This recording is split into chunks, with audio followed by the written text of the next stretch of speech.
Canine Detection Collaborative, a detection dog training trio with Stacy Barnett. Hi. Robin Grubel. Hey there. And Crystal Wing. What's up?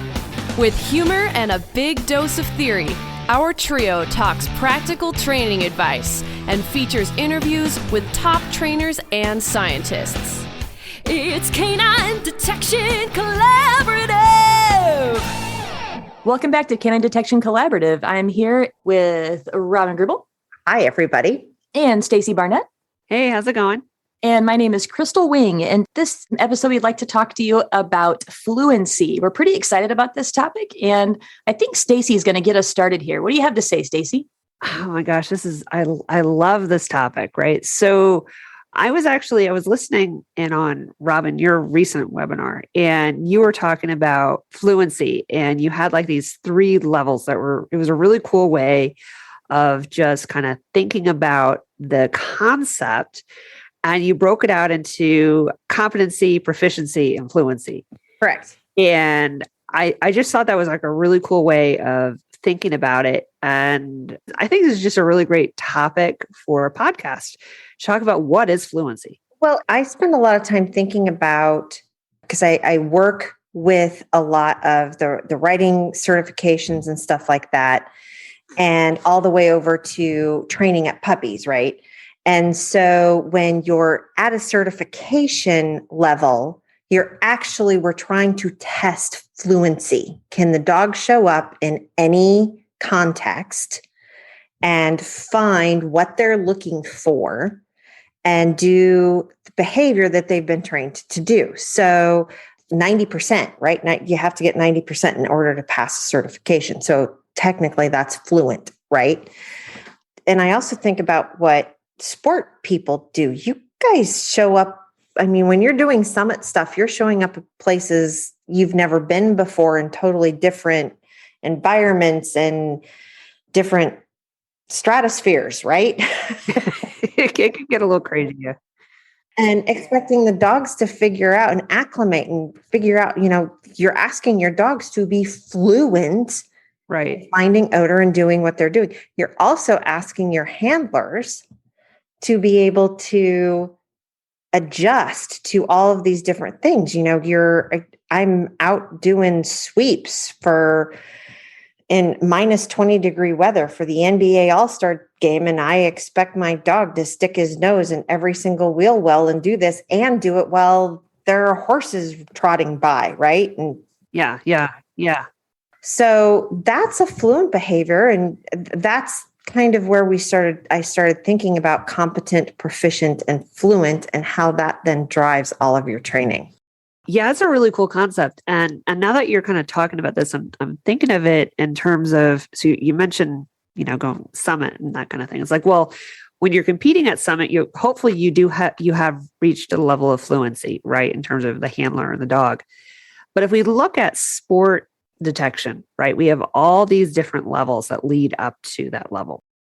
And my mind just started going like, okay, well, maybe there's fluency at points. Like maybe there's like certain aspects of fluency that you build as you move up the levels. So maybe fluent for your beginning level may look very different than fluent for your upper level. Or are you reaching more competency at the lower levels and you're reaching fluency at the higher level? I don't really know the answer to that. I'm just kind of tossing it around in my head a little bit now that we're talking about this. Is fluency in the eyes of the handler as well? Right. Yeah. And if you start thinking about things like skill sets, right? So you have the skill sets of the dog. Right. And the skill sets of the handler.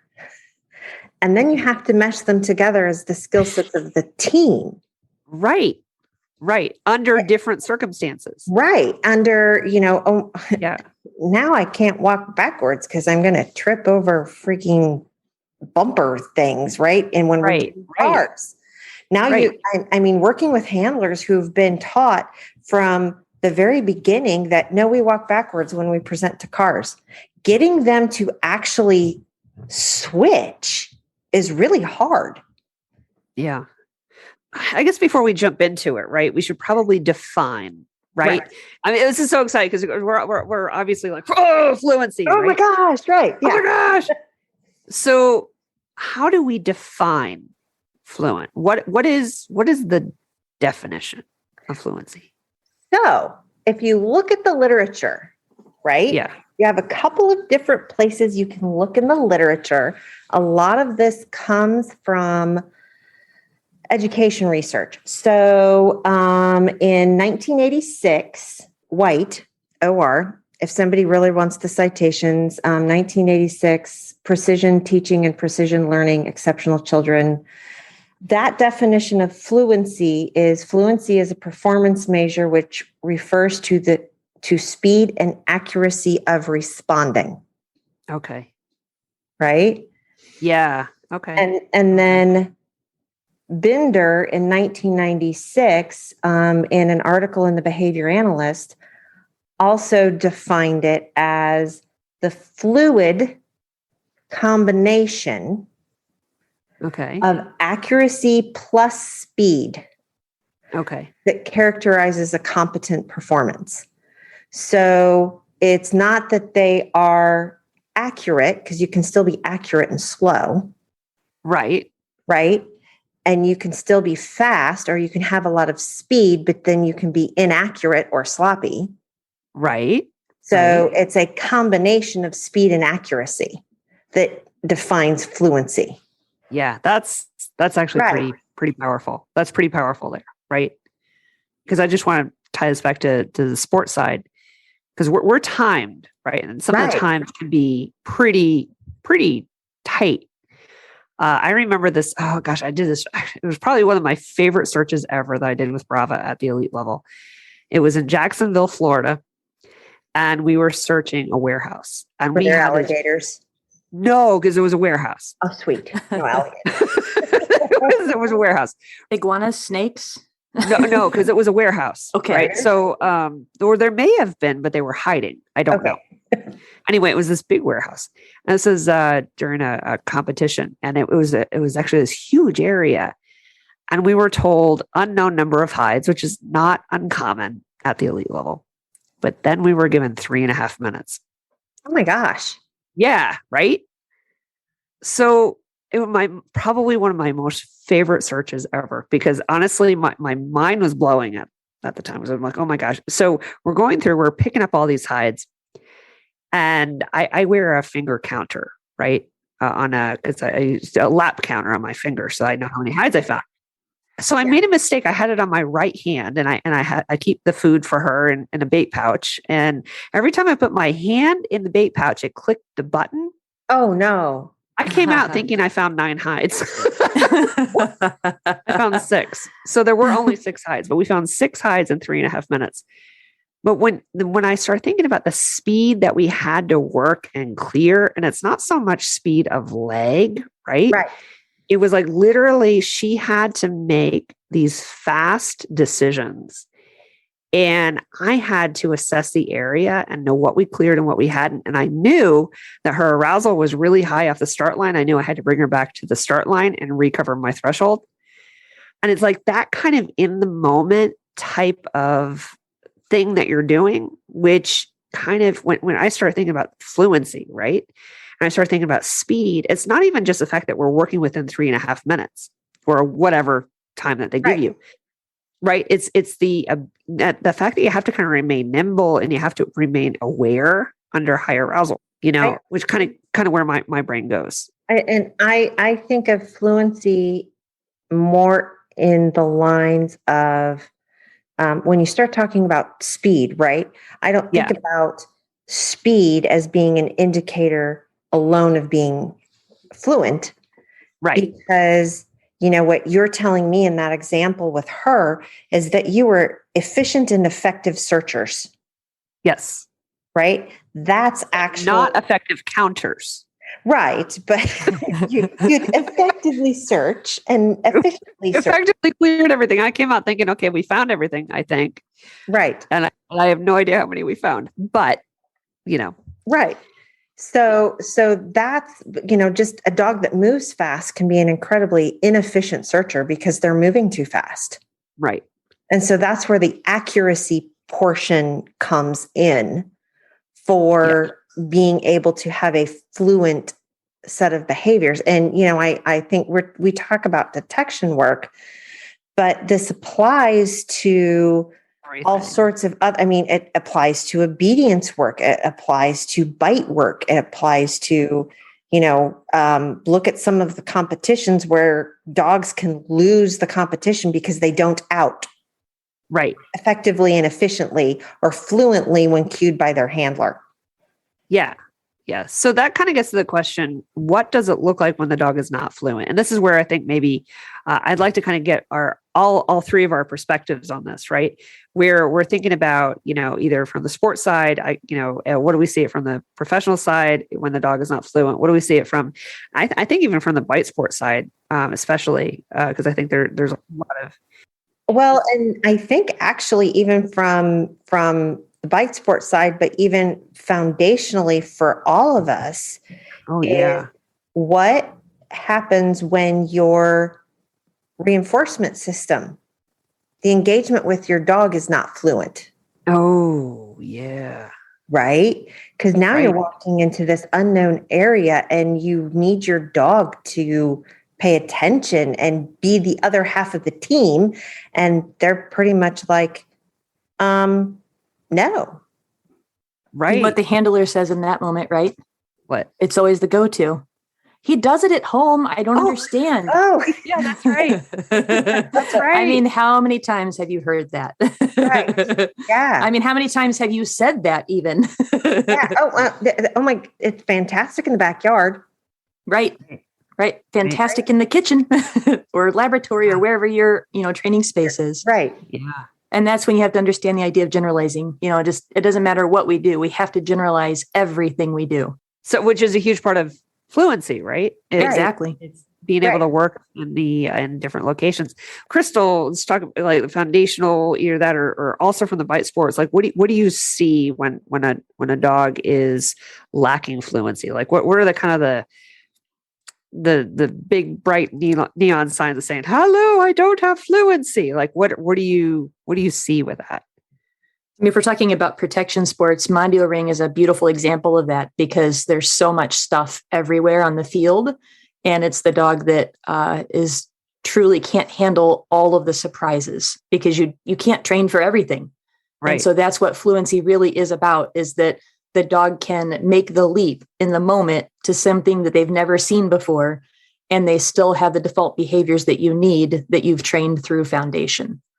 Right. Because you were talking before when we were on one of our earlier podcasts, really right? Profound, Crystal. I'm like having a moment over here. I'm like, like bowls on the head and everything like that, and just doing crazy stuff in your defense of the handler exercise. Yeah, I mean, at a nationals, they dropped bags on top of the handlers and the dogs. They splash water.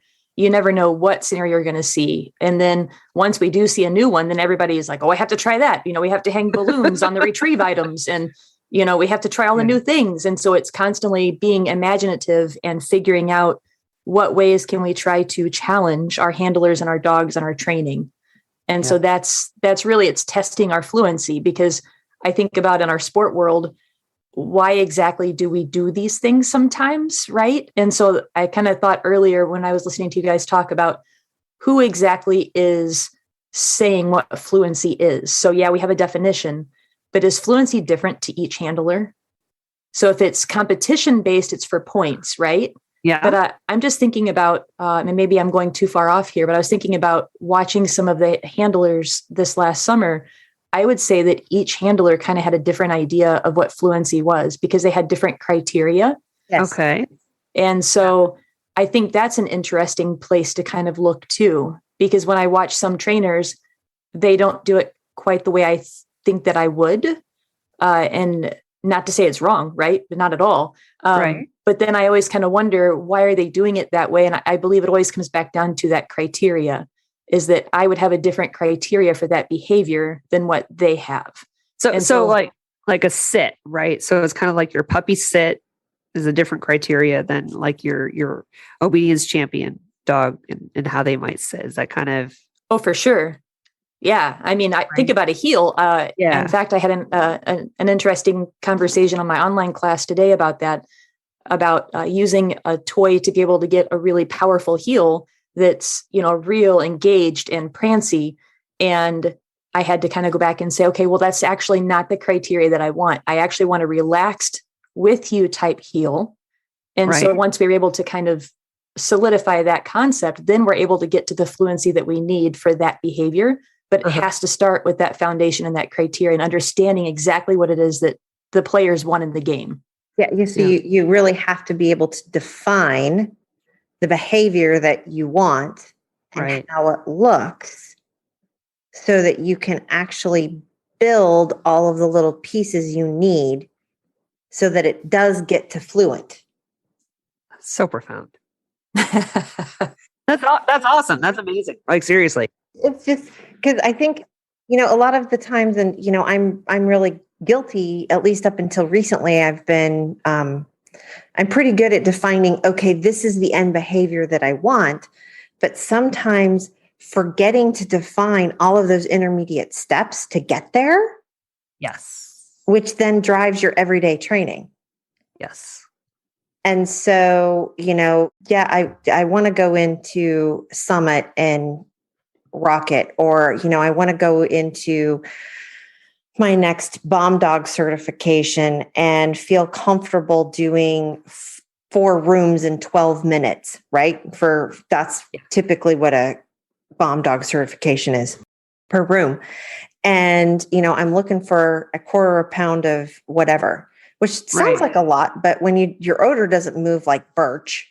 No, I'm sure your vapor pressures are not nearly as high. No.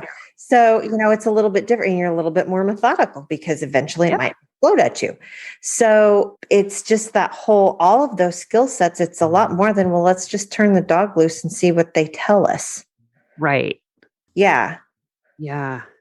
Like, how can you tell if a dog doesn't have fluency? So I just want to go back to that original question. Right. For me, I see a lot of what a lot of people call displacement behavior.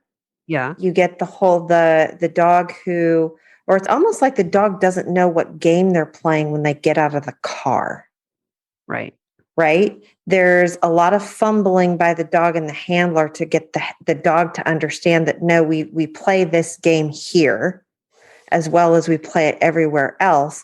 Then once the dog figures out, or they actually get to the point where the dog will go hunt, then it's, will the dog do, in my world, it's train final response.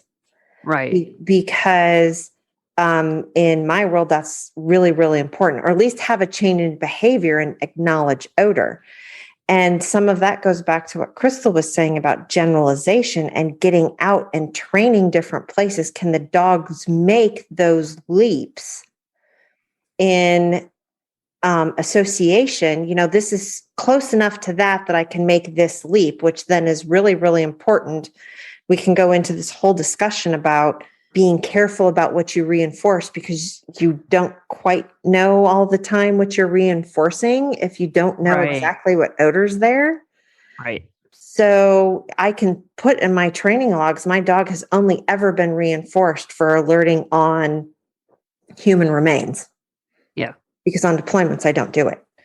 So it is that generalization leap as we start thinking about it that looks like a fluent dog. So I can get my dog out in any location at any time, anywhere, and expect the whole chain to look exactly the same as if we were doing it in my backyard. Yeah. For me, that's fluent. That's what we might, instead of having a 2-second delay to get to a bark for human remains, now we might have a 7-second delay because he's thinking about something, or he's adjusting his feet, or all of this stuff, but he'll stay there and he'll still bark. Right.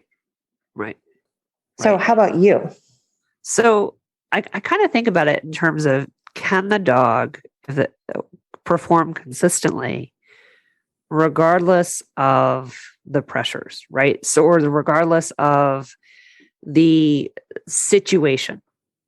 So, for instance, if your dog can you have a consistent performance regardless of the distractions that are out there, and regardless of maybe the search area that you're working in. I think when you start to see a dog that doesn't have that fluency, you start to see inconsistencies, right? You start to see blips. So maybe the dog does really well in one search, and then they go into the next search, and all of a sudden things get a little erratic. Maybe you start to see, because I think it is related to how they manage their performance when it comes to arousal. Like if their arousal can go up, if their arousal is up, can they still maintain that performance? Or their arousal goes so far down that they're just or well, that's just probably boredom at that point, right? So it's like right. So trying to maintain, like, what can they maintain that consistency? So I'll give you an example. I was at it was Powder's very first elite trial. Now I have I'm really working really hard on her containers. Okay. Because her containers, like when you think high drive, you take Powder, but then you put her on like crack cocaine, right? So she's just she's just kind of an intense dog. It's kind of one of those, watch out what you name them, right? So Powder short for gunpowder. So I go to this, we had a container search in Elite, which we don't see very often, but sometimes we did. And I'm like, oh no, right? Because this is something we've been working on, but I was not confident in what we're doing there, because she gets very physical with her container. And I'm like, okay, we just got to get through this, right? So there are two barns, and the barns it was on dirt, and it was a fairgrounds. It was not necessarily very clean fairgrounds. So if you can imagine the amount of dried horse manure on the floor of both of these barns, right? Yeah. And we had actually 2 aisles worth of containers, and it was what was called a no-go back search. So once you cleared the one aisle, you had to say, I'm moving on to the second aisle, and you could not go back. And you had one time to clear both sides.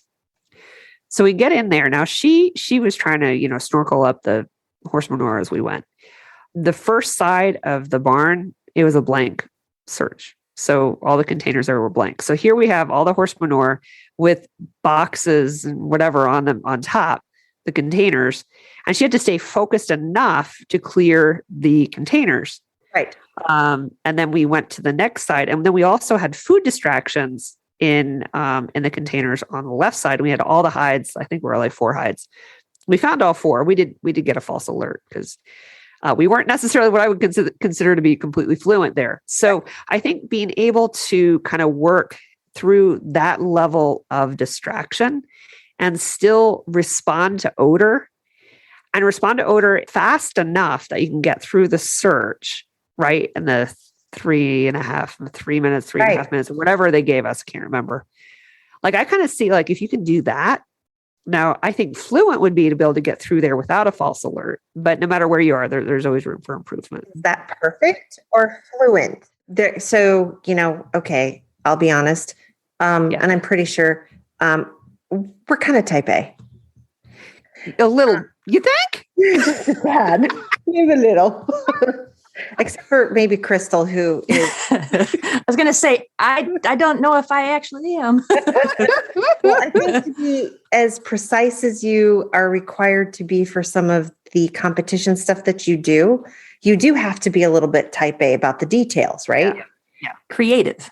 Okay, so I guess what I'm trying to say is that maybe there may be different levels of fluency, I guess is kind of what I was alluding to. Well, and I think that, would I say my 16-week-old puppy is fluent in sitting and staring at a cap in my basement? Absolutely, she's fluent at that.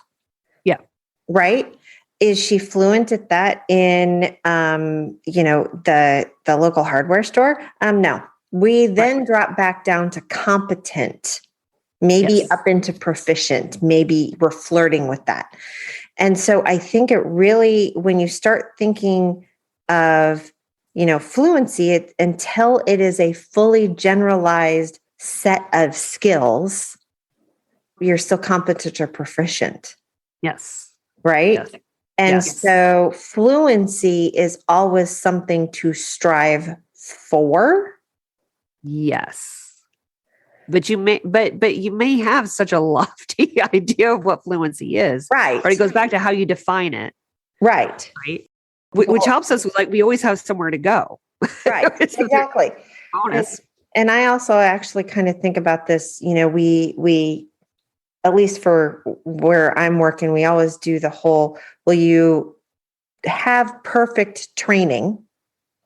Because if you're training perfectly, when you get out into the real world and you're going out and doing real world stuff, you're lucky if you get 75% of that.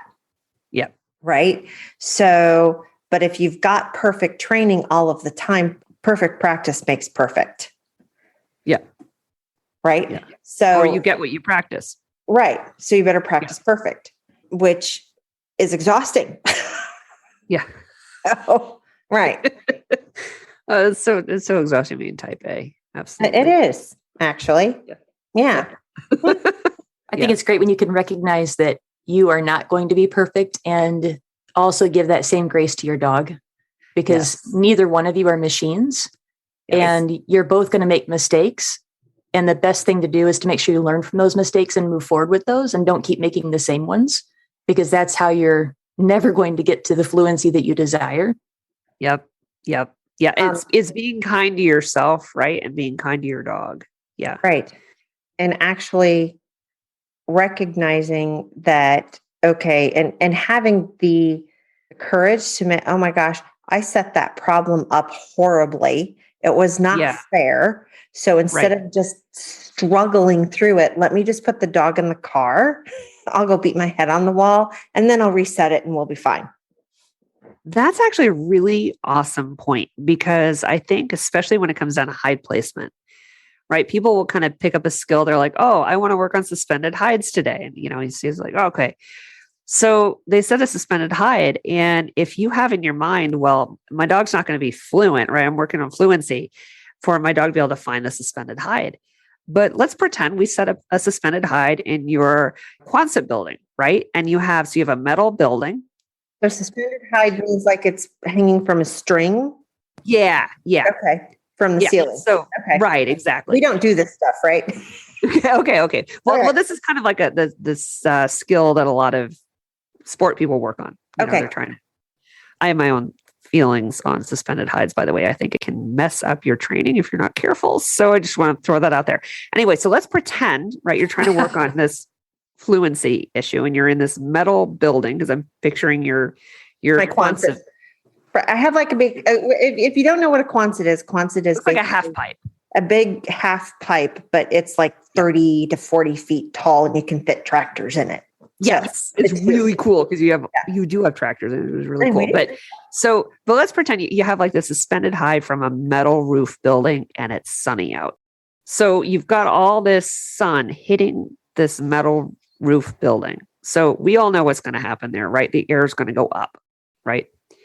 So you set a suspended hide in a situation where the air is going to go up. And when obviously when air goes up, it brings odor with it. And then your dog can't find it. And you start thinking like, well, you start getting disappointed in the dog. Well, we did this yesterday. Of course, yesterday it happened to be inside a closed-in building and it was cloudy and it was rainy and you have, all these different types of situations. Yeah, your dog could do it yesterday, but this hide that may have been the same height, but now it's different scenting conditions. So I think we do need to be really careful that we give the dog the benefit of the doubt and we, take a look at what puzzle we've set to say whether or not this is actually equivalent to what our goal for the training session, right? It's always been interesting to me because I have to catch myself doing this because we so want the dog to be successful. Yeah. We absolutely want the dog to be successful. So what we end up doing is we set out a problem or we do something that either the dog doesn't understand the picture or we've switched too much criteria. And so what we end up doing is trying to help the dog. Oh, yeah. Right? Which does nothing but teach the dog that we know where everything's at. Exactly. If we're doing detection work. Yep. Or, so we create handler dependence. Yes. The magical handler. Right. And so one of the very first seminars I ever went to was Steve White. And we were talking about tracking. My first search and rescue seminar ever was a tracking seminar, right? And I don't do tracking, but it was a fabulous learning opportunity. And literally what ended up happening is we had the whole discussion of what happens if something goes south on the trail. And his answer was like, the dog doesn't know where the trail ends. Just stop and put the dog in the car. And, when you start thinking about detection work, if you're out and you're training and where you thought odor should be presenting and the dog has got nothing, right, has given you no change of behavior, nothing else, you know what? Put the dog in a car. You just did a blank. Right. And then go research the problem. Yeah. I want to pull out the idea that it's not just the dog that can be competent, proficient, or fluent, because the example you just gave made me just really think about how fluent he was in giving that advice of knowing that this is when we should stop it. So a proficient handler probably would have stayed and tried to help and tried to maybe get the dog through it and then would have had success. We'll put it in air quotes, whatever your idea of success is. The competent handler, what would they have done, do you think, in that situation instead? Because I'm thinking they're not going to really know what to do, and they're probably going to help, and then potentially just point it all out. And or just feed. We say, they just feed the dog at the hide. Well, I don't know what that did, but we see that too. Yeah. So we can't just look at the dog; it's the other side of that team as well. Yes. So understanding the scent theory, like what you just said in the example with the Quonset, I was imagining that the competent handler is going to be the one that potentially gets frustrated at the dog and says, you should have figured it out. Here it is. I'll feed you at the thing so you understand where it is. So next time you can do this better. Because, we definitely have the scent goggles that Robin is trademarking. Yeah, and I'm working on them very diligently in my face. Right. And then the proficient handler would have probably recognized that, okay, odor is probably not where I think it's going to be, because they have started to study scent theory and they started to understand that, okay, maybe it's not that. And so maybe they would cut their losses possibly. Or work their dog to the point where their dog shuts down and is just I'm out. Yeah. I don't know if that's a proficient handler. I think that's probably. I see the proficient handler being as somebody who would still help the dog. Yeah. And your fluent handler, what would the fluent handler do in that situation? I think there's several things that I can imagine. What do you imagine a fluent handler would do in that position? I think it comes down to the fluent handler would recognize it earlier. Yes. Right. So you set the hide and your dog is saying, I got nothing. There's nothing here. So I think your proficient handler may keep looking longer to say, well, maybe the dog gave a change of behavior here, or maybe there was a change. And the fluent handler goes, there's absolutely no odor. Right. Right. And then they go, okay, well, and they pull the plug quick and they're like, well, obviously they look up and go, oh, metal building, it's sunny. Hello. Right. So when I set this 10 minutes ago, it was cloudy.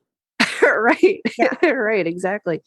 I think it's also important to tell people, because people might be going, oh, I don't know that information. It's one of those things that's like, no matter like how much experience you have, and also it's stuff still surprises you and you still set a hide and you're like, whoa, I didn't expect that to happen. That just happened to us like last week when we set some stuff out, and the bomb dogs are searching a vehicle because we happen to be inside a building, hide. Yeah. Away from the vehicle, maybe 6 feet away in a UTV up in the ceiling. None of our dogs regularly search UTVs. The most likely place for the hide to be is on the truck sitting next to it. So they're detailing the truck because odor is pooling all along the side of the truck. I mean, it was fantastically interesting. And we're like, well, didn't expect that to work that way. So it happens to everybody. Yeah. It does. It really does. So I think the point of that is just saying, hey, odor is more complicated than, we're all human. Yes. And I always say, with us, it's theory, right? Right. And our theory in terms of what we think the odor is doing. But with the dog, it's not theory. To answer your questions, what would a fluent handler do? I think a fluent handler is going to recognize that sooner and pull the plug. Yep. So that the dog doesn't get frustrated. I think the fluent handler is also going to recognize the frustration behaviors that the dog starts to give you. Because a lot of times, especially with those high hides, I think what we see is dogs start to look up because they've been rewarded for alerting up, right? So when there's no odor, they start to go, well, I don't have anything. I'm not sure what you want. So what if I look up? It's fascinating. I can tell a handler who shows up, I can actually look at them and say, so have you been doing a lot of high hides? Oh, yes. Yeah. And they'll look at me and go, well, how can you tell? I'm like, because as soon as your dog hits any sort of odor pool or gets frustrated, they go up a tree. Yeah. And they're like, oh. Yeah. Dog has learned that up a tree pays. Yes. So and it's really hard to unwind that. Yes, it is actually very complicated. It is. And I'm actually kind of, I'm dealing with that a little bit with Brava because she's got a memory like a steel trap. And she really does. She's like a little elephant dog, right? So she's got this memory. Yeah. Like she will remember a hide from a year ago. And if we go back to that same location, she checks the area. Like it's insane. Gotta love those field-bred labs. Oh my gosh. And so our problem, I did teach her suspended hides, right? So now when she gets confused, she looks up to see, is there anything above me that could be producing? And like she'll catch elevated odor and then she'll start to like, oh, well, there's an outlet hanging from the ceiling. I bet you it's that. And I'm like, oh, no, honey, we got to work it back to source. And she's like, no. What about that? I'm like, no. So it's, yeah, that's a point of fluency we were definitely working on. Right. Still, but I think Crystal's right that we have to recognize, okay, we talk about the dog's fluency and competent, proficient things, but what tends to really hold our dogs in one position is that the handler is the constraint. Yes. Right? So we're the limiting factor. Yes. Because we're not imaginative in our training, or we're thinking about where, we train this way. We get into patterns. And this is one of the things that I think is really, really important for people to go out and train with different people. If all you learn is that, you don't want to do it that way, at least somebody set up some hides for you. Yeah. So it's okay. We all set hides and patterns, right? Yes. And we don't even know we're doing it. Like if you pay attention to how you set your hides, right, you're going to see that you set it in a pattern just because, we are a pattern oriented species. And so our dogs are really, really finely tuned to that. But I think, you can really tell how somebody sets their hides when you watch a dog run. Right. Oh, well, you set your hides on a lot of round objects, don't you? You set your hides on. I set a lot of shallow hides. I know that I set a lot of shallow hides. And that's a pattern I have to overcome. So actually some of the best people to set hides are non-dog people. Children. Yeah. If you're sport people, obviously we can't have children out there studying your stuff, right? Well, some I can, because I have things that won't go boom. And the odor soaks, right? Your odor soaks. Yes, I can have anybody set my odor soaks. That's fine. Yeah, but not human remains. That would just be creepy. No, I wouldn't have kids do that. No. No, that would be creepy. No. So, yeah. Right. But kids are fabulous. Yeah. I mean, because especially for like trailing dog handlers, oh yeah, have kids sit. Actually, what you could really do if you really want to test yourself, tell the kid, "I'll pay you $5 if my dog doesn't find it."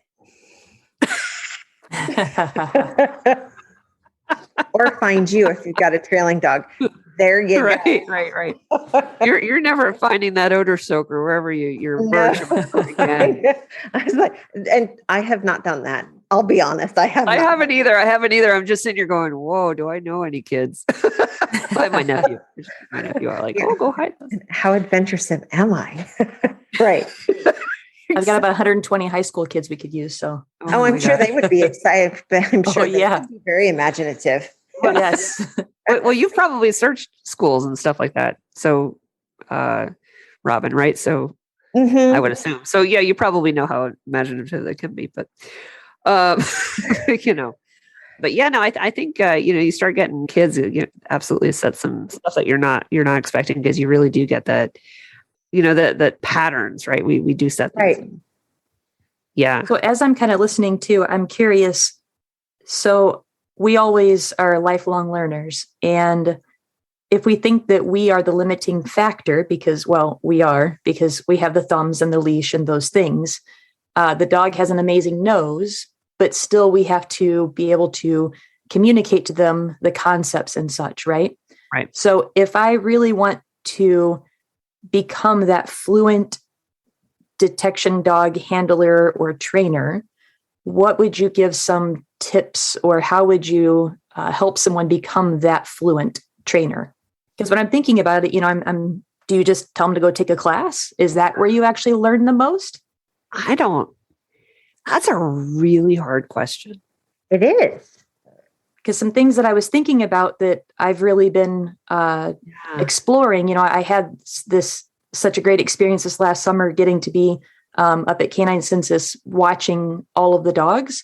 And I was very surprised by how few handlers would come back after they'd run their dog to watch the other dogs and watch the handlers and be able to hear the feedback. So one of the things that I would always advise people is pay attention to others working their dogs, and not just the dogs, but pay attention to the handlers too. How did they handle it, and what instruction did they get? And not only that, but choose who you're learning from. Find the master trainers. Don't just go, oh, look, it's a seminar that I can go to that's the right price. You may really be wasting your time and money, and even damaging your relationship and your dog. And like you said, being able to train with others is priceless. But if you can, record. Yes. Right?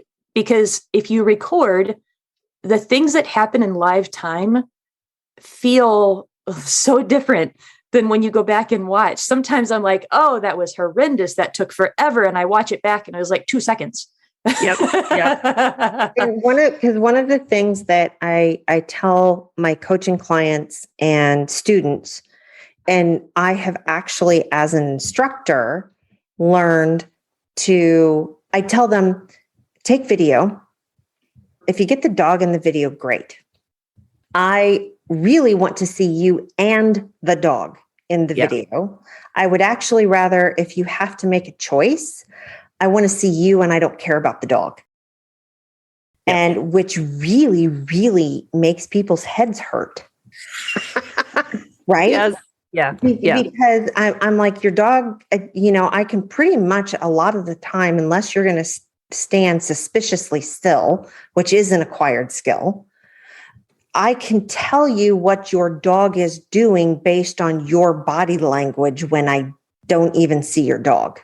That is so cool. Yes. And it's true, but I hadn't even thought of it that way, but yeah, absolutely. Yeah. And so I absolutely agree with the observation that Crystal had. And if you get the chance and your clinicians or your instructors who are out setting up problems and doing all those sorts of things, stalk them, go with them, offer to help set stuff. In my world, it's offer to help set stuff out, right?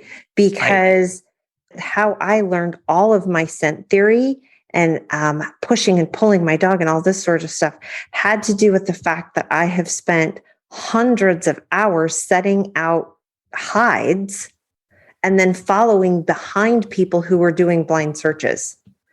Yeah. Right. And so that's where you get to learn. You can learn a whole bunch about scent theory and never even run a dog.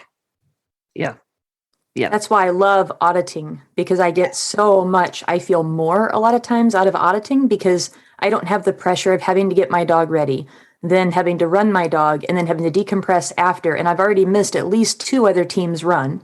And so if I can audit, I have my goal set as being eyes, as being a learner and following every single problem and seeing as much as I can.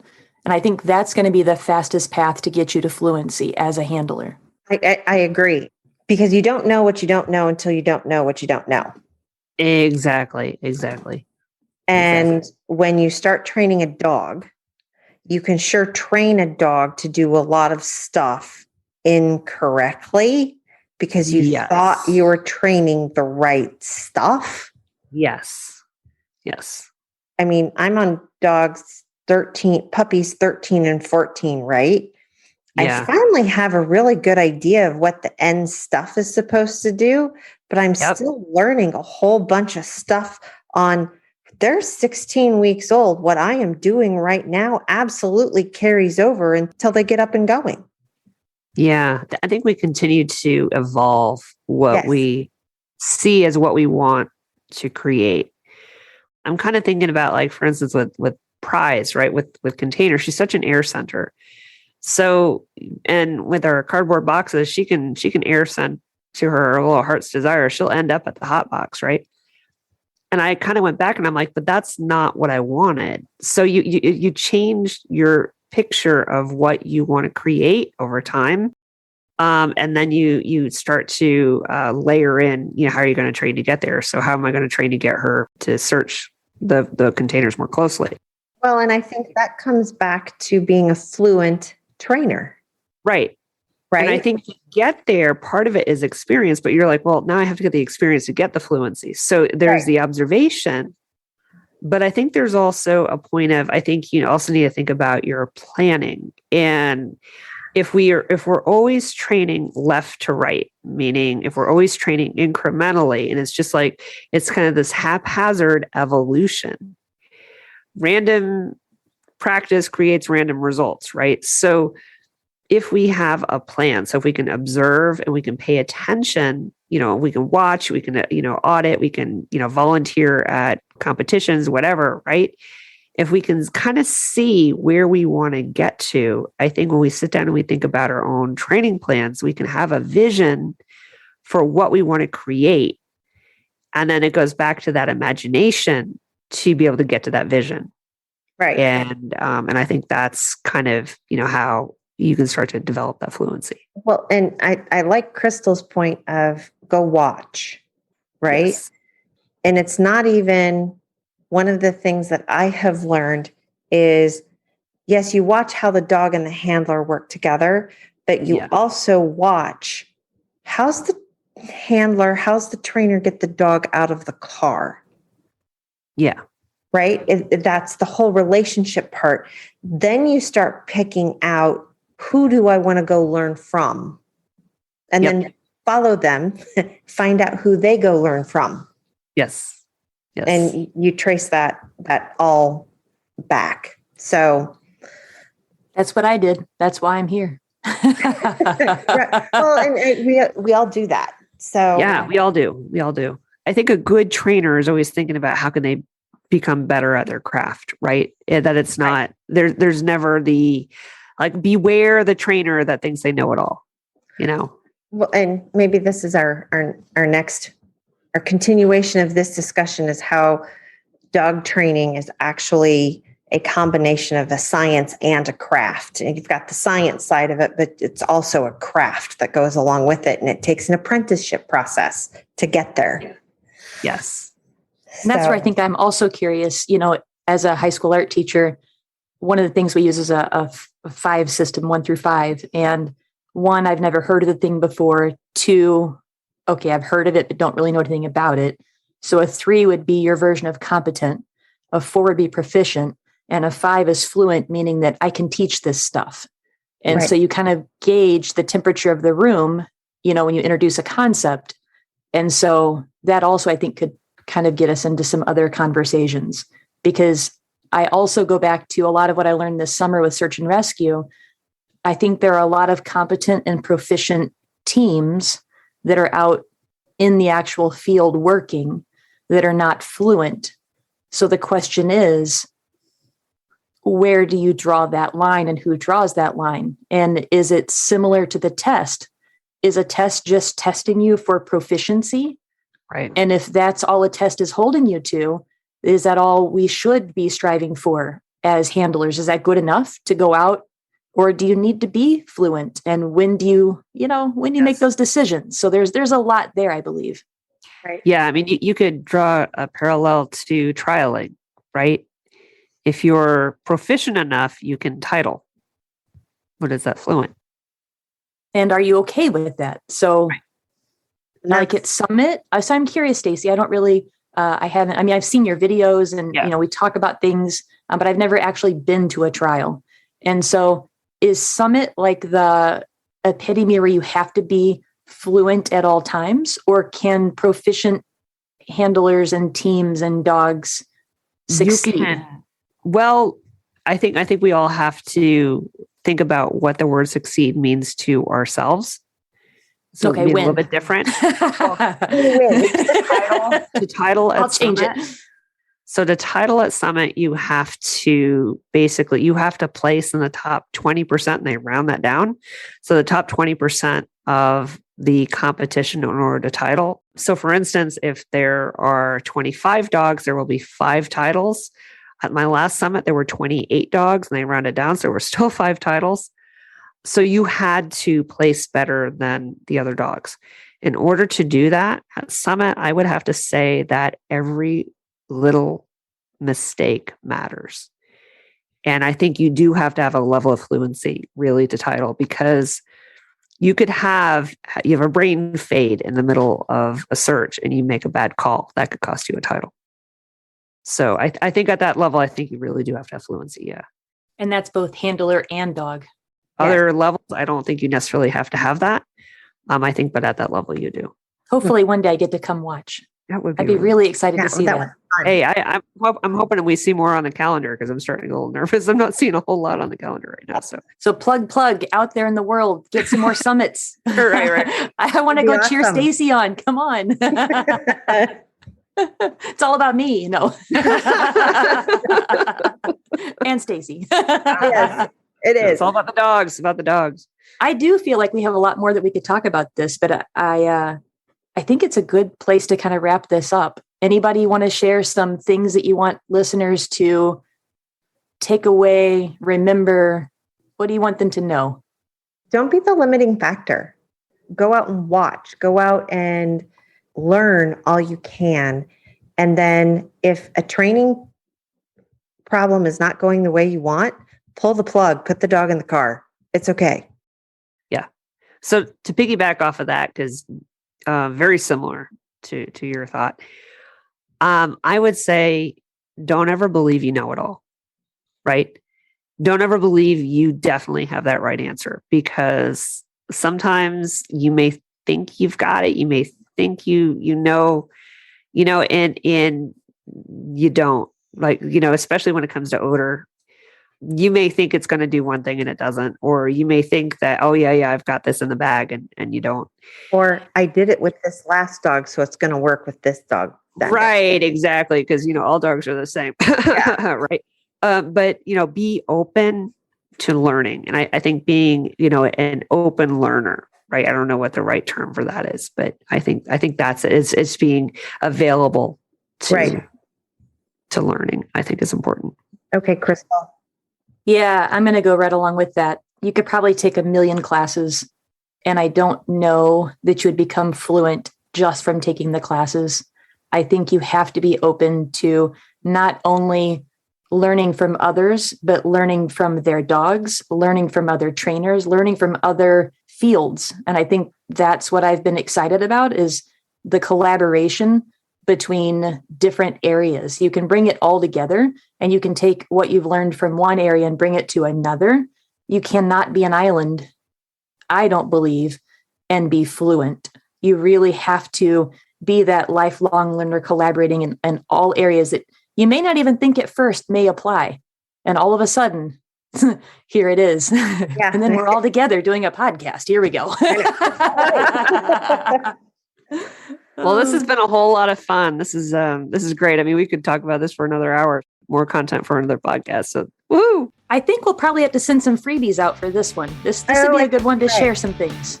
Yes. Yeah. So check out our website, k9detectioncollaborative.com, and we're going to have some pretty awesome freebies there set up for you on Fluency. Oh, yeah.